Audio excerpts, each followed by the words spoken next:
I must thank you for taking up this the ESG on which you've been holding your conferences for the last 3 years. It's good because you must learn how the world is changing, especially the private sector and its commitment to economic, social and governance. We have to push it further. And I think we are the best of all the countries in South Asia to do so. Maldives is like us but a bit too small. The rest, I don't think are yet ready. So we must be the first. But while I commend the private sector globally and here for moving this direction, you must also remember the geopolitical situation in the world today seems to be coming in the other direction. All the hurrah of the SDGs and of the Paris Climate Summit and even Glasgow have got stuck. We have not made very much of progress since then. And the situation also is not good. The world is still recovering from COVID-19. Chinese economy is not performing at its best. It will take a few more years.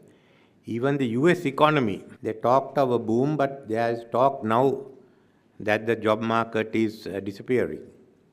So if you look at the two major economies in the world, you can't say this very much of Europe either. I mean, they are going ahead, but there are problems. So it's going to take a few more years.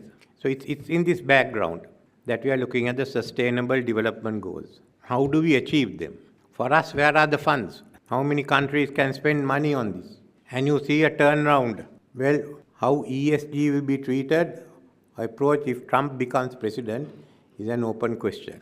But the more disturbing was what happened in UK. Under Boris Johnson, the Glasgow conference and the principles were welcomed by everyone. Within 2 years, his own successor, Rishi Sunak, had gone back on everything just to get the right-wing vote from reform, which he failed also. Today, you have a new government in UK who seem to want to turn it back, but remember, UK no longer has the money. We've been talking of all the funds that we have to get. We talk at COP27, 28, 29. This time I am going to wear a hat and go there because each time they mention this, I will raise my hat because it's like an old friend passing me by. I don't think there's anything more you could do, but there'll be a good fight there. How much of money are we giving? We went to Paris for the debt meeting, but results are still not out yet. And to make it worse, I don't know how the Paris Assembly would react to it. But where are the monies that are there? Basically, we've short of money. In the meantime, US alone has spent more money on Ukraine and Israel. Put together, I think that money could have helped us out. Then take what Europe is now giving on this. And we don't know how much Russia has spent. So all that money could have been used. It's not being done. Secondly, the Middle East situation is such. Iran seems to be wanting to retaliate. If you retaliate, it's going to be bad for everyone, including Sri Lanka. I have just got a paper on the repercussions. I don't think anyone would like to read it. Just think of the countries that are worse off than us. Think of a country like Bangladesh, which is in turmoil.